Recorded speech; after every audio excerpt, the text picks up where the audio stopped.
Senhor, nós somos gratos porque o Senhor é maravilhoso. Tu és um Deus que ouve o nosso clamor, Senhor.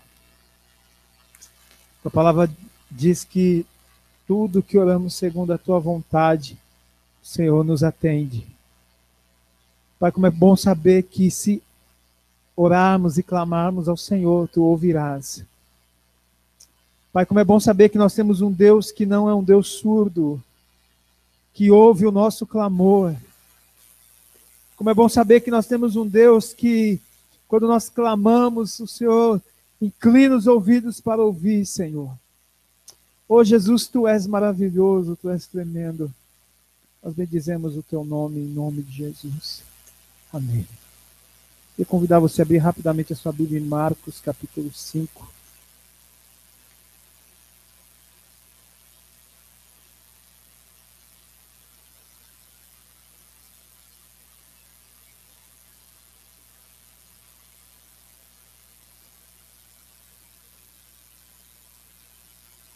E ler só o versículo 36.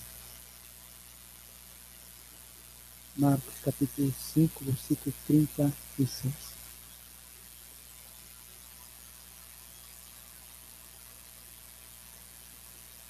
Deixamos? Mas Jesus, sem acudir a tais palavras, disse ao chefe da sinagoga: não temas, crê somente. Hoje, a tarde inteira, eu escuto essa passagem, esse versículo no meu coração.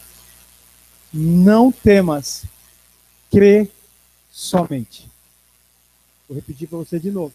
Não temas, crê somente. Posso ouvir um amém? Quando Jesus diz essa palavra, Ele está dizendo diante de uma situação muito difícil, da angústia de um pai. Ele diz diante de uma má notícia que alguém está trazendo. E a palavra que Jesus encoraja o coração de Jairo é: não temas, creia somente. O que eu quero dizer para os irmãos é que a Bíblia diz em Hebreus que Jesus é o mesmo ontem, hoje e vai continuar sendo sempre. E Jesus continua incentivando o nosso coração. Jesus continua encorajando o nosso coração. Jesus continua incentivando você. Independente das palavras ou situações que nós temos passado, Jesus continua nos incentivando. E eu vou repetir isso para você 3 vezes. Jesus continua nos incentivando. E em 2016, Ele continua dizendo: não temas.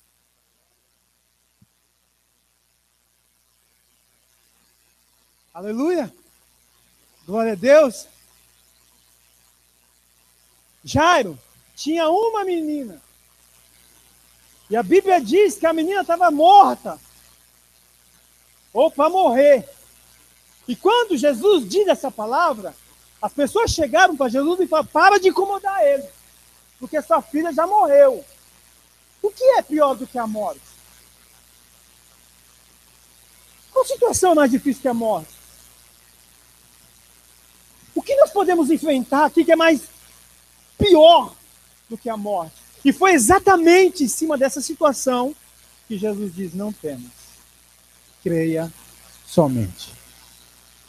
Eu quero dizer para você que o final da história é que a menina que tinha morrido voltou a viver.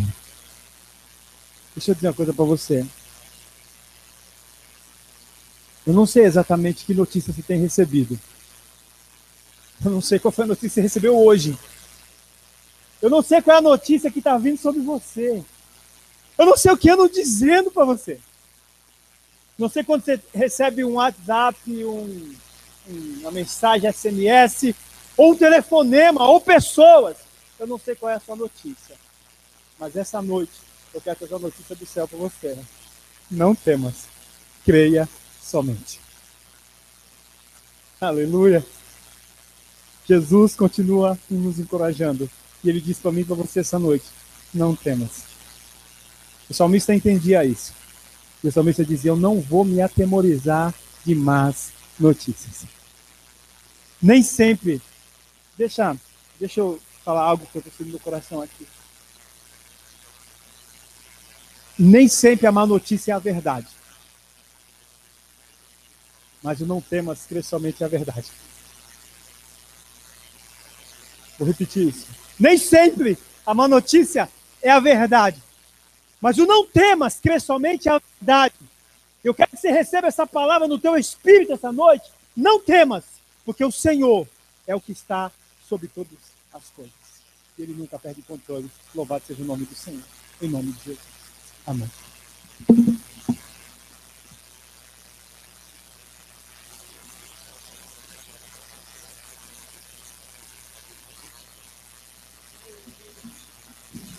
Nem olhos viram, nem ouvidos ouviram o que Deus tem preparado para você. Não temas. Deus tem falado comigo já faz algumas semanas a respeito desse versículo. Nem olhos viram, nem ouvidos ouviram o que Deus tem preparado para você. Isso tem ficado mexendo comigo. E aí, em Isaías, capítulo 64,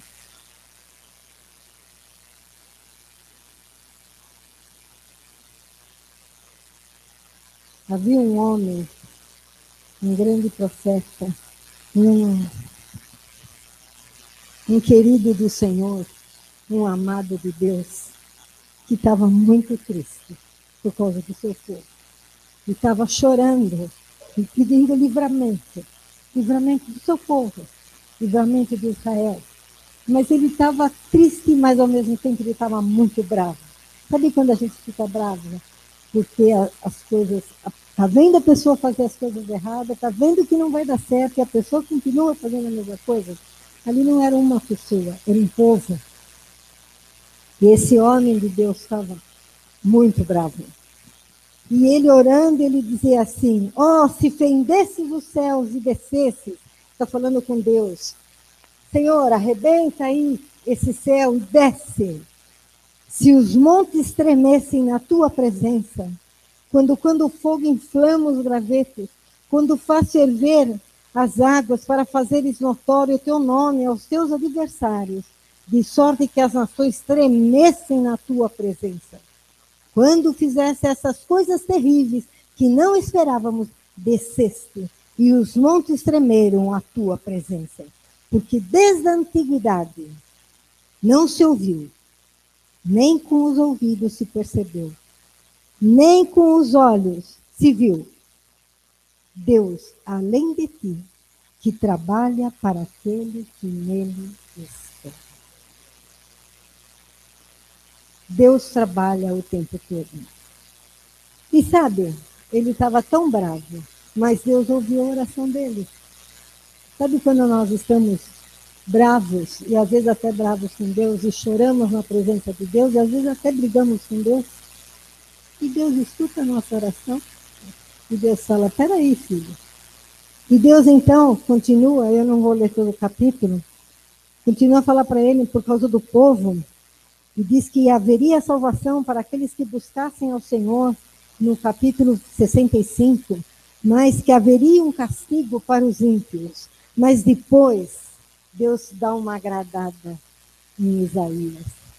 Eu vou te contar um segredo. Não temas, porque Deus tem algo para você. E ali no versículo 17 do capítulo 65, ele diz assim: pois eis que eu crio novos céus e nova terra.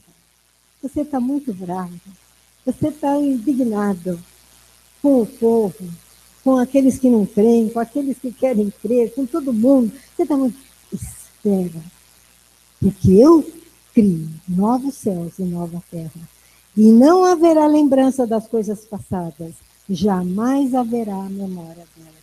Fica tranquilo. Eu vou dar um jeito. Um dia. Não vai ser já. Espera, mas vai acontecer. E eu vou criar um novo céu e uma nova terra, e nunca mais você vai sentir essas coisas. Porque eu sou aquele que crio as coisas.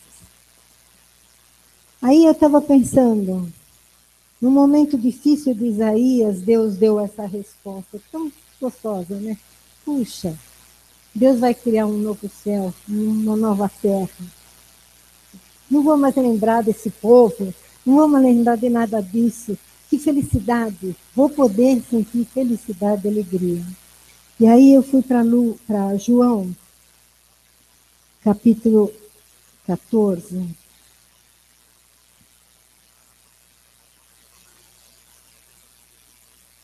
No capítulo 13, eu não vou ler também, só vou citar. Já estava próximo da morte de Jesus. Jesus já estava falando que ele iria se afastar deles. No capítulo 13, então tem aquela situação toda do lava-pés, né? É a última ceia, e Jesus já fala quem vai trair. Uma situação triste, né? E os 12 ali, e um vai ser o traidor. Quem? Será que sou eu? Será que é? Não. Depois ele aponta para Pedro, você vai me negar. Eu, mas não, Senhor, imagina que eu vou te negar. Onde já se viu isso? Eu sou aqui, do teu ladinho, vou te negar. E então aquela situação toda difícil. E eles estavam tristes. E aí Jesus, no 14, diz assim, não se turbe o vosso coração. Credes em Deus, credes também. Na casa de meu pai há muitas moradas. Se assim não fora, eu vou teria dito, pois vou preparar os lugares. Eu vou sair daqui, eu vou me distanciar um pouco de vocês. Eu vou preparar um lugar. Eu vou preparar uma casa. Eu vou preparar um lugar para vocês. No meio daquela confusão, daquela tristeza, aquela vontade de chorar, de dizer, mas eu vou negar o Senhor, eu vou ser o traidor. Como nós vamos viver sem Jesus? Não fiquem tristes.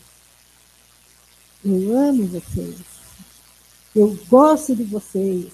E eu ainda tenho algo para fazer para vocês. Eu vou. Mas eu vou preparar um lugar. Um lugar lindo para vocês. Nem olhos viram, nem ouvidos ouviram. O que Deus tem preparado. Vamos lá abrir em Coríntios, 1 Coríntios, capítulo 2.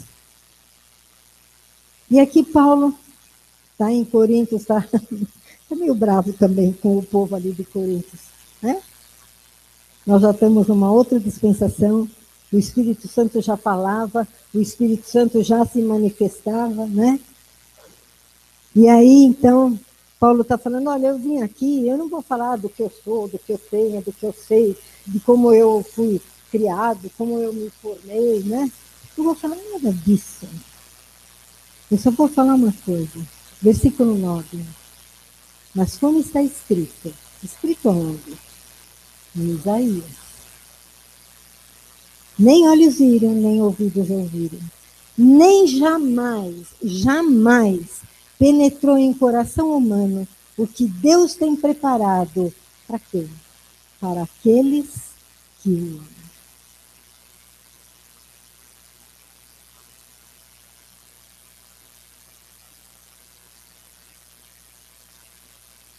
Você o ama? Você o ama? Não foi essa pergunta que Jesus fez para Pedro? Você me ama? Não, Senhor, eu te amo. Você me ama? Não, claro que eu te amo. Você me ama? Você precisa. Um pouco só. Não, não com tanta firmeza. E aqui Paulo está falando, nem jamais penetrou em coração humano que Deus tem preparado. Para quem? Para você? Para mim? Para cada um de nós? Sim, para cada um de nós. Para aqueles que me amam. E aí, Quem te ama? Mas Deus não nos revelou pelo Espírito, porque o Espírito a todas as coisas prescruta, até mesmo as profundezas de Deus. Quer saber as coisas? Quer ter aquela comunhão com o Espírito? Quer saber o que o Espírito tem?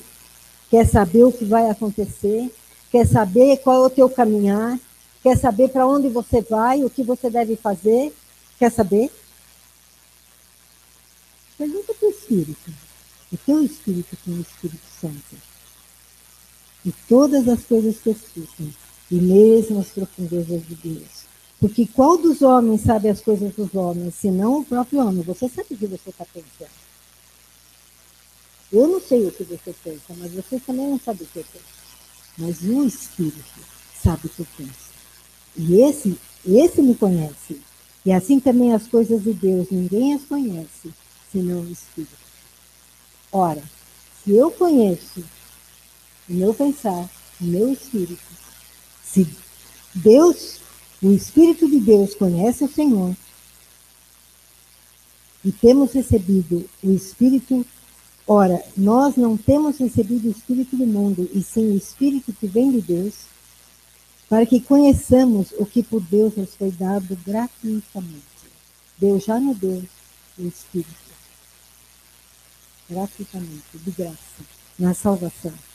Disso também falamos, não em palavras ensinadas pela sabedoria humana, mas ensinadas pelo Espírito, conferidas coisas espirituais com espirituais. Como está a sua vida? Quais as promessas que o Senhor tem para você? Como está o seu andar? O que Deus tem programado para você? Jamais penetrou no coração humano o que Deus tem preparado para você. Coloca você em vez de você falar aqueles que o amam, não. Eu que quero amar. E pensando nisso, Deus revelou algo muito profundo para João, o discípulo amado. Então vamos em Apocalipse, capítulo 21.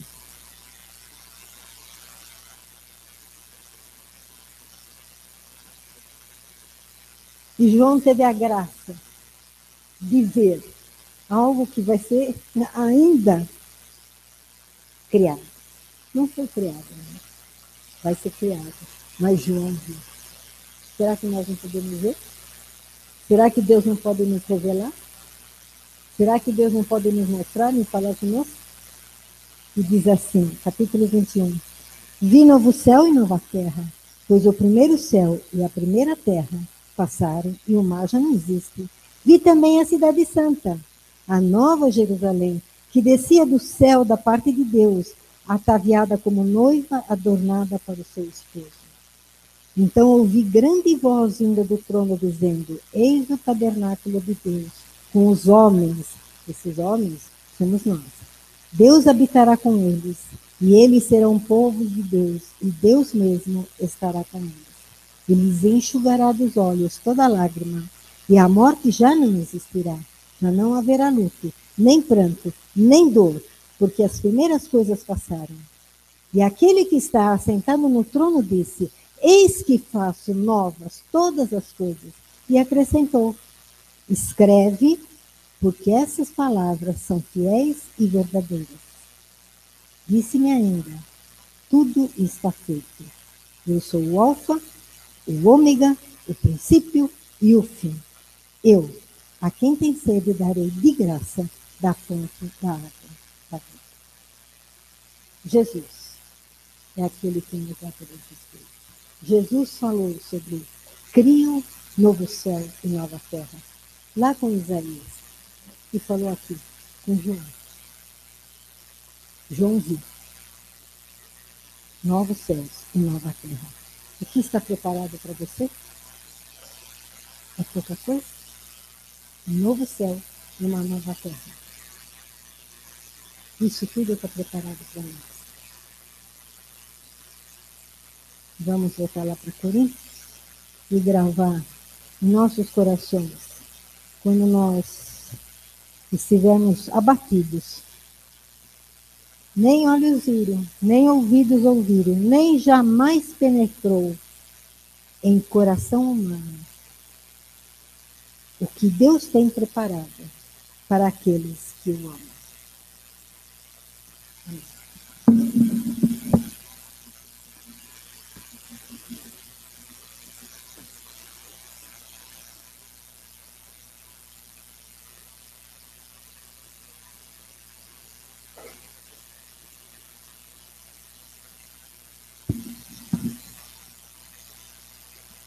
Só para deixar registrado, eu baixei uma Bíblia no meu celular, ela tem um versículo do dia.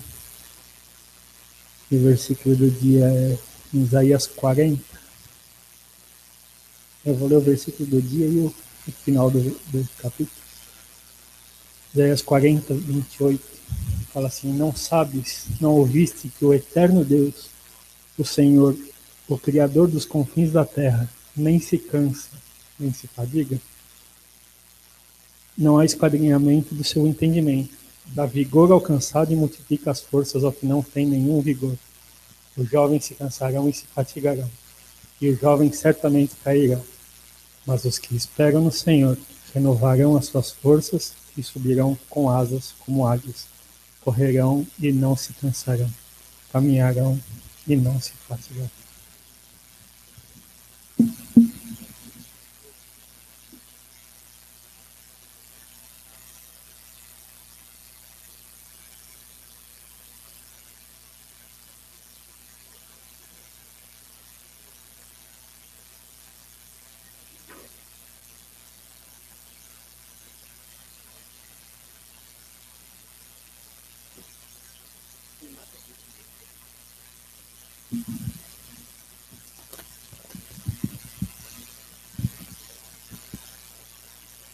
Tá. Então, vou falar alguma coisa em 3 minutinhos só, e eu vou repetir isso em alguma aula, em alguma das aulas sobre mordomia. Mas como nem todos vêm, e como eu estou muito impactado com isso que eu acho que Jesus está falando comigo, eu quero falar agora, tá? Depois eu vou repetir. Eu ia falar na terça para a Glaucia, assim, ela ia gostar tanto da história, mas eu esqueci. E na reunião eu pensava, eu tenho uma coisa para falar para a Glaucia, eu tenho algo, mas o que é que eu tenho para falar para a Glaucia? E eu acabei esquecendo. Aí quando eu estava indo embora, lá no caminho, eu lembrei, falei, mas agora eu lembrei. Eu estava dando aula essa semana, como de vez em quando acontece comigo, né? E eu estava falando sobre a concordância de obrigado. A gente fala, o homem fala obrigado, mulher fala obrigada, nós falamos obrigados. E aí choca todo mundo, ninguém fala em obrigados e tal. Eu não vou dar aula de português. E eu estava dizendo que... Eu já falava isso no ano passado, né? Sobre quando você... O que está implícito quando você diz obrigado. Mas nessa semana passada, o mês passado, esses dias aí, alguém mandou para mim um vídeo de uma palestra de um português, hora depois, ele falava aqui, eu estava no Brasil fazendo uma palestra, e eu não sei do que era a palestra, eu não vi, mas no finalzinho, os últimos 10 minutos, ele faz uma consideração sobre gratidão. E eu queria trazer essa consideração, porque aí me lembrei a música, que daqui a pouco eu vou mencionar qual é. E ele dizia que, desde a Grécia Antiga, havia uma compreensão uma compreensão tríplice da gratidão. Existe uma sensação de alegria porque alguém fez um favor para a gente se sente confortável. Mas você é muito distante, assim, ou então foi um favor muito pequeno. Você estava na pizzaria e eu pedi o paliteiro, você mandou o palito para mim. Sabe, eu não tenho que colocar um tapete vermelho porque você me deu o paliteiro, mas eu fico contente porque você fez um benefício para mim. E que este nível de gratidão é representado pelo termo agradecido. Eu dou um agradecimento a alguém por causa disso. Existe um nível mais profundo de gratidão, em que eu me sinto realmente beneficiado por alguém, e eu tenho um desejo, de alguma forma, se eu puder, se eu tiver uma oportunidade, de mostrar que eu realmente fiquei muito sensibilizado com aquilo que alguém fez por mim. E aí eu uso a palavra grato, que na verdade tem um peso mais forte do que agradecido. E ele dizia na palestra que nas principais línguas da Europa, Essas são as duas palavras que as pessoas usam para agradecer. Na Alemanha, na França, na Inglaterra, nos Estados Unidos, Itália, grazie. E você lida sempre nesse nível. Eu estou obrigado porque você fez alguma coisa. Só em português a gente fala obrigado, que é o nível mais profundo de gratidão que existe. E quando eu digo obrigado, literalmente eu estou me obrigando a retribuir algo profundamente por causa do que você fez por mim. Aí eu ensino para eles que a gente é bobo, né? Porque o cara fala obrigado e fala de nada. De nada, nada. Você está obrigado mesmo e pronto. Que eu quero retribuição com juros. Porque a nossa educação ensina a fazer isso. Mas, por que eu estou dizendo isso? Nós gostamos de cantar muito sobre o amor de Jesus.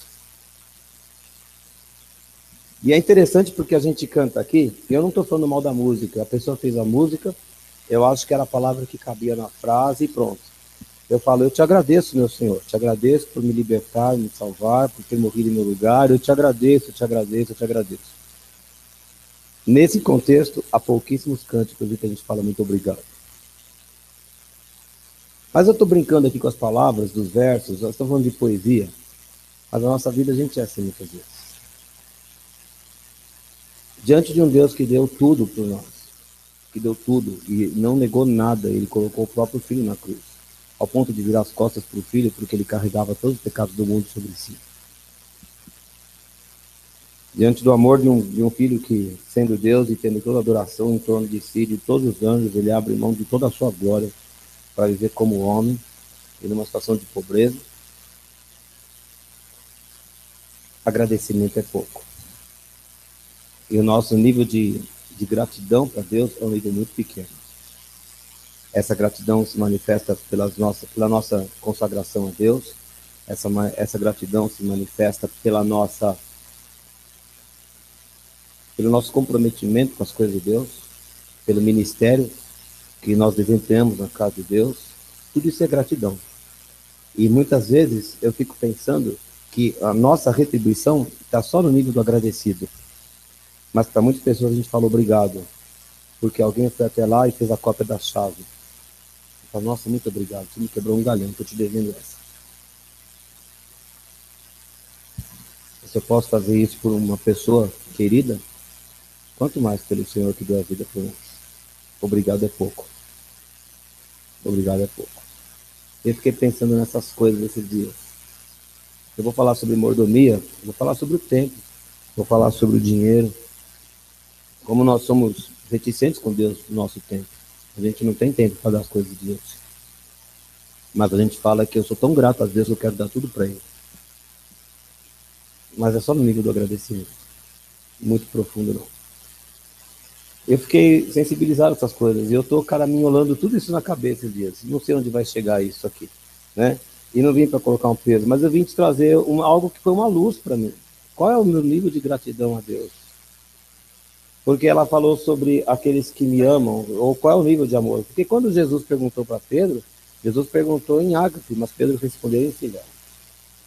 Jesus perguntou, está disposto a dar vida por mim? Pedro falou, eu gosto muito do Senhor, mas não sei se estou disposto a tanto. E essa noção de amor é muito parecida com essa de gratidão que eu vi essa semana. E essas coisas vêm no meu coração esses dias. E eu oro que Deus coloque na igreja e em cada um de nós um sentimento de gratidão, daquele nível de quem quer retribuir com a própria vida pelo benefício feito. De um envolvimento pessoal que a gente não encontra, que a gente não daria para outra pessoa qualquer, ou por um favor qualquer. Todo mundo gosta de receber favor, todo mundo se sente na obrigação de retribuir. Mas o presente que Deus nos deu não tem comparação. Concordam com isso? Então o nosso nível de gratidão tem que ser mais profundo também. A gente vai continuar cantando Te Agradeço. Não tem Te Obrigado, não vai dar. Né? A gente não vai mudar a letra. Mas embora a palavra seja agradeço, eu oro que o nosso coração seja obrigado. Muito obrigado. E eu estou obrigado. Amém?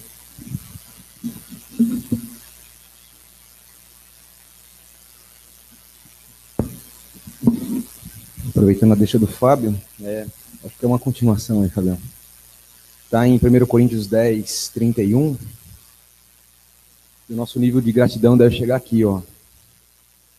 Portanto, quer comais, quer bebais, ou façais outra coisa qualquer, fazei tudo para a honra e glória de Deus. Acho que o nível de gratidão que a gente tem que ter é essa aí. É a nossa vida a favor do Senhor. Quando Paulo escreve aqui, quer comais ou bebais, eu entendo que para nós humanos, enquanto nós estamos aqui, é o essencial, né? É o que a gente tem. A gente precisa comer e beber. Então, para a gente viver, o que a gente precisa para viver, quer comais, quer bebais, quer respirais, quer você trabalhe, quer você durma, aquilo que é o básico para que a gente funcione, seja para a honra e glória de Deus, e todas as demais coisas. Eu digo isso porque Deus tem dado vitória, e eu não digo do lado financeiro. Deus tem alegrado meu coração, porque Ele tem me dado vitória, porque eu tenho entregado o meu trabalho nas mãos do Senhor, e o Senhor tem feito ele dar certo, e Deus tem me alegrado muito com o resultado do meu trabalho, porque eu ofereço o meu trabalho ao Senhor, e para a honra e glória dele, Ele tem me dado as coisas certas a dizer, a passar, os exercícios certos. Deus tem me dado vitória, e eu tenho me alegrado demais, e isso é para a honra e glória do Senhor. Então, quer comais, quer bebais, seja o seu trabalho, o seu sono, a tua respiração, seja tudo para a honra e glória do Senhor. Então, fica aqui o meu conselho, se é que eu tenho esse direito. Se você quer ter sucesso nas coisas que você faz, seja para a honra e glória do Senhor, seja lá o que for. Amém? Isso.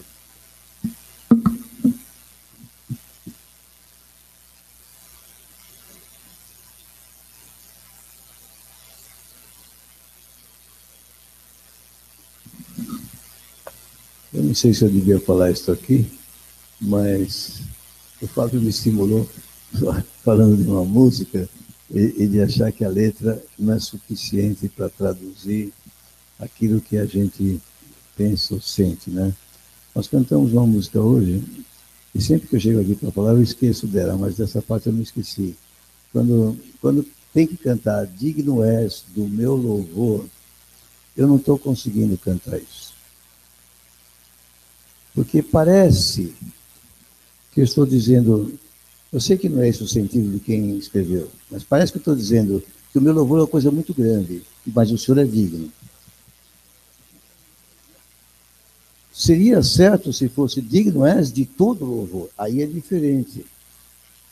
Mas o que é o meu louvor para dizer que o Senhor é digno dele? Obviamente o Senhor é digno dele, o Senhor é digno de muito mais. Então, eu não sei, eu não quero nem sugerir mudança de letra, porque no passado, na presbiteriana, tinha sempre alguém que queria mudar a letra do Inário, e eu detestava isso, né? Mas eu não consigo cantar, porque a impressão que me dá é que eu estou me achando muito. E aí eu digo para Deus, tá bom, o Senhor é digno do meu louvor. Não é isso. Eu não sei como isso poderia ser consertado. Eu confesso que eu tenho muito... É melhor não mexer, né, pai? Mas não tem sentido isso que eu estou falando? Não parece uma coisa estranha dizer o Senhor é digno do meu louvor? Parece que o meu louvor é muito grande coisa. Sabe, Deus conhece o nosso coração, Ele sabe que nós estamos pensando diferente daquilo que a língua está expressando. Eu gostaria que tivesse uma expressão melhor do que essa. Eu queria dizer, o Senhor é muito mais digno do que qualquer coisa, né? Fala, Fábio. Eu não sei. Eu só estou dizendo do constrangimento, mas é ligado também ao que você falou sobre a gratidão. Deus extrapola todas as coisas, e a linguagem humana é ruim para expressar. A verdade é essa, a nossa língua é ruim para expressar essas coisas. Mas quando você falou crer somente, né? Você estava citando uma palavra de ressurreição, e eu aqui antes do culto estava orando por ressurreição, e não vou dizer qual é o motivo da ressurreição, mas eu entendi que era uma confirmação de Deus para mim. Agora já estou mudando de assunto, né? E eu acho que Todos nós temos que ser estimulados. Quando temos alguma coisa que julgamos morta, que julgamos acabada, nós precisamos sempre levantar a nossa fé e entender: o Senhor é Deus de vida, o Senhor Jesus é vida. E Ele é Deus de ressurreição, Ele faz brotar de novo. Eu lembro claramente quando o Paulinho, ainda na minha casa, começo dos cultos ali, o Paulinho chegou para dizer que o seu apartamento estava totalmente perdido. A sentença judicial era: não tenho mais apartamento. E a única palavra que me veio à boca é: creia na ressurreição. Aquele apartamento voltou para a mão dele, ele viveu lá um tempo, o vendeu para fazer capital para comprar coisa maior, ressuscitou. Então eu quero estimular você a crer a partir da palavra. Ele disse: não temas, crê somente. Deus é Deus de ressurreição. E Ele ressuscita as coisas. E Ele tem prazer, e Ele se agrada em nos abençoar. Ele se agrada em nos tratar como filhos. Ele se agrada, porque, claro, nós temos um coração grato. Nós reconhecemos quem Ele é. O Senhor é digno de muito mais do que o meu louvor. Quando eu dedico ao Senhor o meu louvor, estou dedicando uma coisa muito pequena, mas é o que eu tenho. Mas o Senhor é digno de muito mais do que isso. Amém? Glória a Deus.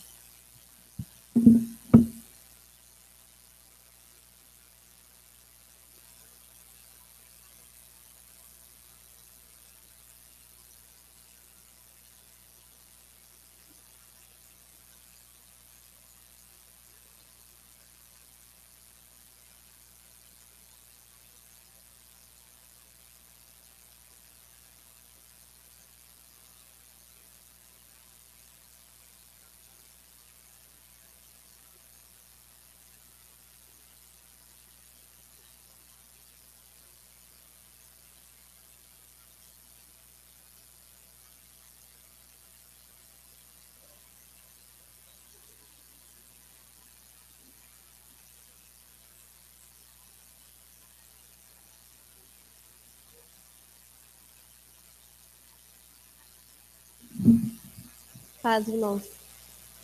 Testemunho não é só meu, testemunho da minha charada Gláucia, da Kelly e da Pri. Nós fomos visitar os pais dela hoje. Eu estou querendo muito chorar, eu estou muito afim de chorar, vai ser difícil. E nós fomos orando no carro porque, cara, vocês falavam que eu morava longe, mas é tipo depois do shopping Interlagos. Tá boa a luta ali, companheiro. Hã? Cris, é longe, é longe. Enfim, nós fomos lá e no carro dá tempo de orar tudo, né? E aí a gente começou a orar, eu, a Pri e a Kelly, pedindo para que o Senhor abrisse o caminho e tudo mais. Tal. E nós fomos, depois se vocês quiserem complementar, complemente, porque às vezes eu acabo sendo objetivo, enfim. Oramos, chegamos lá e, assim, céu aberto, porque eles estavam muito abertos para a ministração. Estavam os pais da Gláucia, a Valquíria e o seu Ari. E aí ela convidou uma vizinha, dessas vizinhas que moram mais de 30 anos, né? Lá no mesmo lugar, é meio que da família. E ela foi com a filha e com o netinho. E aí nós começamos orando por cura pela mãe dela e pelo seu Ari. E quando nós começamos a orar por cura, o Senhor já foi manifestando a unção de Deus, de amor, e a gente começou a conversar. E a gente deu muita risada, porque o seu Ari é muito, muito engraçado. E aí nós começamos a abrirmos as 4 leis, e cada uma de nós fomos acompanhando com eles, e fomos lendo as leis, explicando mais ou menos. E aí nós fizemos o convite, quem queria aceitar Jesus, eles quiseram, declararam, né, fizeram oração lá com a gente. E aí tinha um menininho chamado Mateus, que é o netinho que tinha 4 anos, e nós começamos, Senhor Jesus, e ele, Senhor Jesus, entra na minha vida, entra na minha... Mó alto, assim, eu falei, meu Deus do céu, esse menino tá indo pro céu e voltando, assim. E aí quando terminou, aí eu fui abençoá-los para que o Senhor fizesse a obra e tal, e aí ele veio mó bravo, você não orou por mim 4 anos, vem cá, Mateus, eu vou orar por você, a tia não sabia seu nome. E eu fiz ele orar de novo, né? Eu falei, Mateus, Você convidou Jesus para entrar onde? Ele no meu coração. E onde ele está agora? Ah, no meu coração, né? Tipo, ai, só boba. Então foi muito lindo, porque a gente foi clamando por 2 almas e Deus deu 5. Foi demais. E aí nós oferecemos 7 passos, assim, o pessoal da Sul fica aí de antena ligada, porque a mãe da Glau é uma mulher que mora muitos anos naquela rua. Se o Senhor abre aquela casa para nós temos ali um embrião para trabalhar e dali pode sair outros embriões e a gente vai ter muito trabalho, que é o que a gente precisa mesmo para a glória do Senhor. Então, meu coração está muito alegre, assim, por quem ele é. E eu estou com um salmo aqui que eu queria que você abrisse. Na verdade, não é nem um salmo, é um verso só. É o primeiro verso do Salmo 18. Acho que a gente ia começar o louvor e eu estava com o começo desse verso. Eu te amo, Senhor. Eu te amo, Senhor. Eu te amo, Senhor. Eu não lembrava o que falava o resto do verso. E aí, Salmo 18, verso 1. Eu te amo, ó Senhor, força minha. E aqui na descrição do Salmo, deve estar certo isso aqui, fala que é depois que ele teve vitória sobre Saul e os seus inimigos. E aí o Davi fala assim, eu te amo, Senhor, força minha. E eu estou quase ouvindo um suspiro de Davi quando ele escreve, eu te amo, Senhor, força minha. Porque é a força que se manifesta quando eu não tenho. É a força que se manifesta e completa aquilo que eu preciso. É o ânimo que eu preciso, que eu não tenho, mas que Ele me dá. O Senhor é tudo isso na nossa vida. Ele é a força física que eu preciso para fazer o exercício físico com o Nau, mas Ele é a força espiritual que eu preciso para enfrentar a minha dificuldade do dia a dia. Eu te amo, Senhor, força minha. E eu não sei se você terminou a batalha e você está dizendo, uau, eu tive força para lutar porque Ele me deu força, eu te amo, Senhor. Ou não sei se você está no meio de uma dificuldade, mas você pode, os que amam ao Senhor, já agradecê-lo, porque Ele é essa força. Eu estava fraquinha esses dias, mas o Senhor deu força. E de repente olho para trás e está dando tudo muito certo. E na nossa fraqueza, Ele é a nossa força. E de repente, quando você vai numa tarde descomprometidamente falar do Senhor, mas com compromisso com Ele, óbvio, Ele simplesmente se manifesta. E Ele faz tudo. Você fica assistindo o Espírito Santo agir. Cara, é muito da hora. Você não faz nada. Não é o que você faz. É o que Ele opera apesar de quem você é. Essa é a nossa vida, irmãos. Menos que isso, não dá para aceitar. Porque o preço pago por Ele na cruz foi muito alto. E a gente tem muito para dar. E o povo aí fora está desesperado. Então, sedentos. Eu vi isso. A Glau estava falando, depois fala um pouquinho da dona Lena, ela falando que ela tinha um coração muito duro. Eu não vi nada de dureza de coração. E não é porque eu estou dependendo da palavra dela. É porque o Senhor preparou. A minha força foi na minha frente e preparou tudo. Ele fez tudo, então toda a glória é dele. Amém?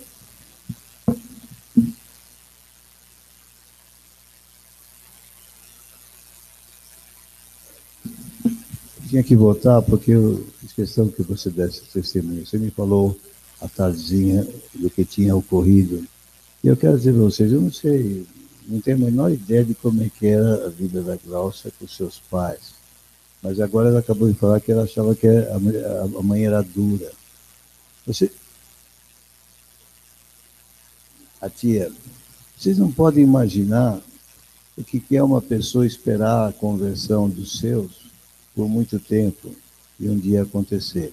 Mas quando eu estimulo aqui a Água da Rocha, às vezes a gente fica procurando alguém para evangelizar, quando na verdade está do nosso lado, é alguém querido, alguém da nossa casa. Um dia foram lá na casa da mãe da Priscila para alcançar os pais dela. E eu estou dando ênfase aqui porque é nossa vocação, é nosso chamado. Não, teus pais precisam ouvir a palavra. Ah, mas eles não querem saber, já estão sempre reclamando de mim. Pode estar acontecendo o que for. Deus tem uma história com eles. E nós precisamos quebrar isso aí. E Deus vai dar graça. E nós vamos nos alegrar com uma vitória ali, como também com essa vitória ali. É isso que eu creio. Por isso que eu pedi para você dar esse testemunho. É a nossa vocação. Nós nascemos como igreja assim. Eu lembro da Jaqueline, vai lá em Guarulhos, minha mãe, não sei o quê. E quando a mãe se entrega a Jesus, eu falei, puxa, eu não acreditei que isso pudesse acontecer. Eu falei, tá bom. Depois de tantos anos, né? Mas nós somos assim, nós não acreditamos que Deus possa fazer. Mas Deus faz muito mais do que nós podemos pedir ou pensar. Infinitamente mais. Amém?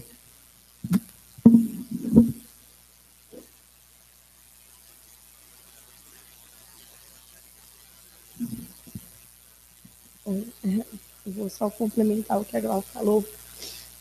É milagre, gente. Eu não sei. Eu tô como quem sonha. Eu segurei o choro a tarde inteira.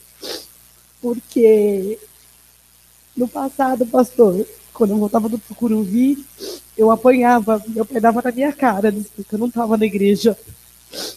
A minha mãe, às vezes, ameaçava tirar minha filha de mim, dizendo que se eu fosse para a igreja, ela ia, sabe, fazer ameaças duras. Isso não é nem um terço do que eu passei. E semana passada eu estava lá na casa deles e eu fui na quarta para a casa deles. Aí minha mãe foi para missa, minha irmã levou ela lá para missa, aí ela olhou com aquela carinha, você vai ficar? Aí, tipo, filha tem casa de mãe, né? Tem sempre lá uma reserva. Minha mãe sempre fica, deixa a reserva de roupa aqui quando vocês ficarem. E eu falei, tá, eu fico. E eu não tinha planejado. Aí, quando foi na quinta-feira, eu cheguei na minha mãe e falei assim, mãe, a gente precisa orar, né? Essa dor na coluna, esse diagnóstico maluco. E a gente precisa orar. Ela falou, mas tem que falar com seu pai. Eu falei, não tem problema não. Subi, falei com meu pai, cheguei e falei, pai, e aí? Falei, olha, é o seguinte, a mãe está vendo que a mãe não tá boa, não tá bem e tal, vamos orar por ela, eu posso chamar alguém da igreja, o senhor se importa? E meu pai olhou para mim, aquele homem que sempre falava que eu não estava na igreja, que eu mentia para ele enquanto eu estava, virou para mim e falou assim, filha, a hora que vocês quiserem, a hora que você quiser, no momento que você quiser, pode vir amanhã. O máximo que eu fiz foi dar um beijo nele, abraçar e eu chamo meu pai, quando eu quero alguma coisa, eu sempre brinco com ele, eu falo, Zé. E eu peguei e falei assim, ainda brinquei com ele, eu falei assim, obrigado, Zé. Obrigado por ter cuidado, por ter aceitado. Ele, não, filha. Como quem diz, porque está fazendo pedido, né? Já devia ter feito. E o senhor preparou, e eu, assim, eu fui muito tranquila. Eu cheguei mais cedo lá hoje, e eu não esperava, o que aconteceu ali. Enquanto as meninas ministravam, eu fiquei tipo, é a sala da minha casa, é a sala dos meus pais, é meus pais, Senhor. Porque eu esperei muito por esse dia. Eu honro e glorifico ao Senhor, porque eu esperei demais da conta para esse dia. E eu ainda vou vê-los aqui em nome de Jesus.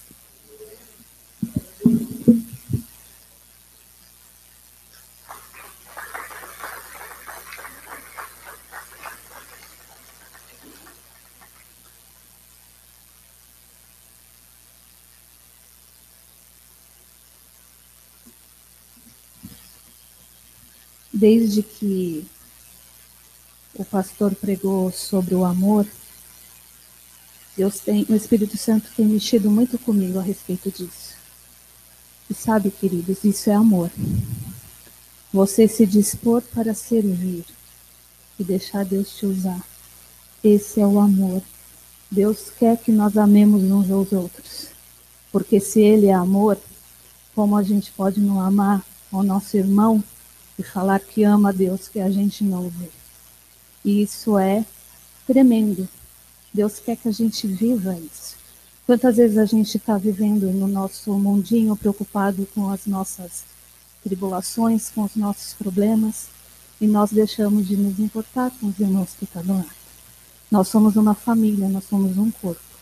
Quando um membro desse corpo está doente, todo o corpo sofre. E é isso que Deus quer que a gente faça. Que a gente ore um pelo outro, que a gente ame. Muitas vezes a gente está só naquele grupo e a gente sai da igreja, só falou com aquele grupo e com os outros. Oi, Lipe, tudo bem? Você está bem? Como estão as coisas? Oi, Marcinha, tudo bem? Deus quer que a gente viva isso, que a gente faça isso. E hoje, na casa da Glau, Deus nos surpreendeu desde a hora que a gente entrou até a hora que a gente estava vindo para cá. Isso é amor, e o amor de Deus estava lá. E como ela disse, eu creio que em breve nós veremos não só a mãe e o pai, mas as irmãs, a filha, a sobrinha, todos aqui, para a glória do Senhor. Amém?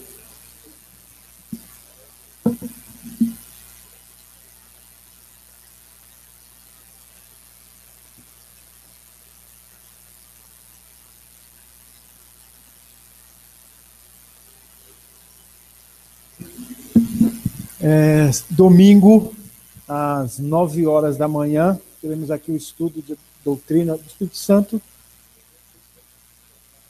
Doutrina do Espírito Santo, a segunda parte, com o pastor de Crã. Nós ficamos muito longe da primeira parte. É ruim isso. Mas eu estava compartilhando com algumas pessoas. Eu quero passar, doutrina básica, elementar. Eu não estou fazendo curso de seminário teológico sobre profundidade e conhecimento de Deus. Então, nós vamos dar uma passada no que é essencial, que falta passar. Vai ficar muito desconectado do que foi ensinado na primeira parte, mas eu estou muito ansioso por entrar nas doutrinas que se seguem. Eu acho que são as maiores carências do povo de conhecer, que são a doutrina do homem, a doutrina da salvação, a doutrina do homem, a doutrina do pecado e a doutrina da salvação. Eu estou muito ansioso para entrar nelas. Eu poderia gastar mais 3 meses para ficar falando sobre o Espírito Santo, mas sobre o Espírito Santo nós não só falamos, como vivemos no dia a dia da igreja. Hoje houve a operação do Espírito Santo. Há muita ênfase nesse ensino, mas nós falamos pouco sobre qual é a doutrina a respeito da raça humana. A doutrina do homem, que significa isso, a doutrina a respeito da raça humana. E a doutrina do pecado e a doutrina da salvação. Essas 3 são básicas, são muito importantes. Por isso que eu vou passar bem rápido no domingo, tentando finalizar um conceito por alto da doutrina do Espírito Santo. E cada um tem livros, tem Bíblia, tem outras coisas para... Há muita informação hoje sobre a questão do Espírito Santo, mas se fala pouco sobre a questão da raça humana, sobre o pecado e sobre a salvação. Então, é por isso que eu quis dar essa palavra sobre o curso. Muito bem, coloque-se de pé, por favor. Vamos orar. Pai, obrigado por tudo que o Senhor falou conosco essa noite, que nós possamos exercer aquilo que o Senhor quer e possamos fazer a Tua vontade, com coração grato. Obrigado, Senhor, porque aquilo que o Senhor tem feito por nós é muito grande. Nós te exaltamos e glorificamos. Leva-nos em paz, livra-nos de todo mal. Em nome de Jesus. Amém.